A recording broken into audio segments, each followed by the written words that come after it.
Hey guys, let's get more news about Miami Heat, but first, don't forget to subscribe and leave your like. Shaq reveals reason why dream duo with Dirk Nowitzki did not materialize. Dirk Nowitzki and Shaquille O'Neal were one deal away from becoming teammates with the Dallas Mavericks in 2004, according to O'Neal. However, the potential deal maneuvered by then Mavericks owner Mark Cuban hit a snag with the Los Angeles Lakers front office. Then Shaq was later shipped to the Miami Heat, and the rest was history. O'Neal's admission to rumors circulating at the time was made during Nowitzki's appearance on the Big Podcast with Shaq. Skip to 31:56, where the German big man named his three dream teammates during his 20-year career in the NBA.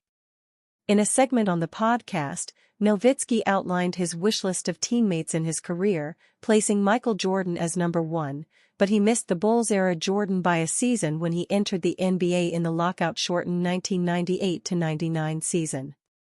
He subsequently played against Jordan, who was then playing for the Washington Wizards from 2001 to 2003. Surprisingly, Nowitzki had huge admiration for his Western Conference rivals in Shaquille O'Neal and Kobe Bryant, the latter of which he said was closest to a prime Michael Jordan. "I always say, of course, Shaq, Will O'Neal, a dominant big guy. I think you would have helped me get a lot of looks from the outside. As you know, I'm a big Kobe Bryant fan as well. Kobe was closest thing to me, as Michael Jordan, how his skill, his instinct, his athleticism, his confidence level on the court." During the time of the proposed Shaquille O'Neal to Mavericks trade, the Lakers were fresh off a shock finals loss against the Detroit Pistons, in what was the final year of Phil Jackson's first stint with the team that had aging stars Karl Malone and Gary Payton added to the fold. Shaquille O'Neal said he made a phone call to Mark Cuban to make a deal happen. "Trust me, I tried to get to Dallas many times. Me and Mark, Cuban, was working behind the scenes. Mark was the first person I called, but former Lakers general manager, Mitch Kupchak, didn't want to trade me to Mark," O'Neal said. "Whatever you got to do to get me there." He's, Cuban, like, "The Lakers won't do it, man," and I was like, "Make them do it, Mark." They wouldn't do it, but that would have been nice, because I love Dallas. Dirk Nowitzki lamented the failed move, saying it later burned them when the Shaq-led Heat defeated the Mavericks in the 2006 finals. "I remember there were a few rumblings around at the time, and then you obviously went to Miami and then you guys beat us in '06. That was a tough move," he said. O'Neal's co-host, Adam Lefkoe, then posed the hypothetical scenario where the Dirk-Shaq combo happened, with Nowitzki replying, "That would have been a decent combo." Since the 2006 championship, O'Neal bounced around the NBA with the Phoenix Suns, Cleveland Cavaliers, and then wound up his career with the Boston Celtics, where he retired following the 2010-11 season. Nowitzki would then win his lone NBA championship with the Mavericks at the conclusion of O'Neal's final NBA season. Kendrick Perkins questions if Chris Bosh was actually number 2 to LeBron James on Miami Heat. Former Boston Celtics enforcer Kendrick Perkins pondered as to whether Chris Bosh was in fact the Miami Heat's number 2 during the LeBron James era in lieu of Dwayne Wade. Anthony Davis, in the bubble was putting up Shaq, Shaquille O'Neal type numbers, Perkins said regarding the big man's level of play during the Los Angeles Lakers title run. "I want to say it's AD, then I want to say it's Kyrie Irving, next. But man, to be down 3-1 and to pull off something that has never been done in NBA history. So here's the thing about D-Wade, and I love D-Wade, right?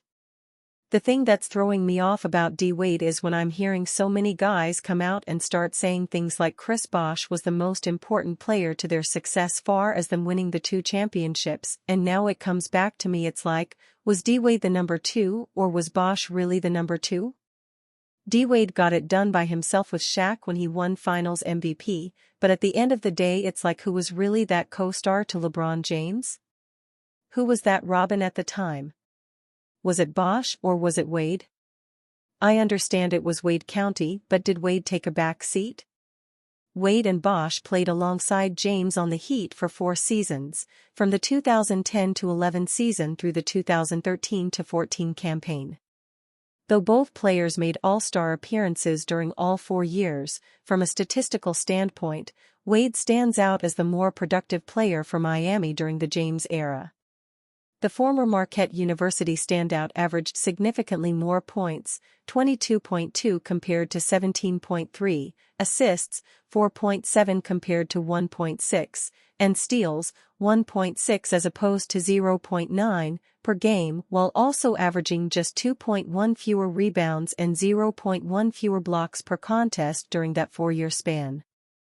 But while Wade's numbers suggest he played at a higher level than Bosh did during the stretch in question, both were still invaluable parts to an era of Heat basketball where the team managed to reach 4 NBA Finals in a row and win 2 titles. Starting with Bosh, he played in 78 playoff games with James and Wade and averaged 14.9 points, 7.3 rebounds, and 1.1 blocks per contest. An overlooked part of his offensive game come playoff time was his ability to score the ball from deep, considering he knocked down 40.6% of his shots from deep during his playoff career in Miami. Additionally, in Miami's playoff run to the NBA title back in 2012, Bosh connected on an otherworldly 53.8% of his tries from deep across 14 games played and 10 starts. Wade, on the other hand, didn't put up the gaudy scoring numbers he did earlier in his NBA career by the time he joined forces with James, but he still served as an effective secondary option. He averaged 15.9 plus points per game in each of his 4 playoff runs during the James era, including 24.5 points per game in the 2011 NBA playoffs. All in all, it's hard to deny that Wade was actually Miami's number 2 when looking at the numbers, but it's safe to say that the Heat franchise wouldn't have 3 titles to its name if it weren't for the contributions of Bosh and Wade. The Heat have a Jimmy Butler problem, and it will only get worse. The Miami Heat have been one of the premier franchises in the NBA for a long time. Ever since Pat Riley and his standard of excellence have overlapped with the organization, Heat culture has become intertwined in the fabric of everything the Heat does. No one is beyond reproach, and the ultimate team goal is greater than the talents or ambitions of any one individual. That is why Jimmy Butler was such a seamless fit with the team when he was signed and traded back in the summer of 2019. Jimmy's relentless work ethic, ability to elevate his performance in the postseason and be a leader have been invaluable in this era in Miami, and he is the main reason the team has been to 2 of the last 5 NBA Finals series. But ultimately, the Heat have been unable to get over the hump under Butler's tutelage and achieve the ultimate goal of winning a championship. You can chalk that up to several factors. In 2020, Bam Adebayo was forced to miss 1/3 of the finals due to injury, and in 2023 Jimmy's ankle injury clearly had him playing below his standards for much of the latter half of the playoffs. On the injury front, this past season was much of the same story. Butler missed 22 games due to a variety of injuries, including multiple knee and ankle problems. When the playoffs arrived, he was unable to go at all, missing all 5 of Miami's games in the first round against Boston. Of course, after the series was over, Jimmy was happy to publicly state that the Celtics and Knicks would be at home if he had been playing. As a competitor, it is perfectly fine for Butler to believe this, but Pat Riley clearly took issue with it being said publicly. However, the bigger issue remains that he was not on the court when it mattered most. Yes, Boston has been a juggernaut this season, and the likelihood Miami takes them down even with Jimmy on the court is probably low. But in an otherwise wide-open conference and given their history of going toe-to-toe with the Celtics, it would have been nice for the Heat's best player to have been on the court so we would have known for sure. In the end, this represents Miami's Jimmy Butler problem. The bottom line is that he will be 35 years old at the start of next season, and he is likely not going to become any less injury-prone. Jimmy is as tough as they come both mentally and physically, and having him at full strength on your roster in the playoffs is of course a major boost. but what the Heat do not want is to end up like the Clippers. For years now, the story in Los Angeles has been, well, if only Kawhi Leonard had been healthy in the playoffs, things would have been different. The scary part of this comparison is the fact that Butler is 2 years older than Leonard.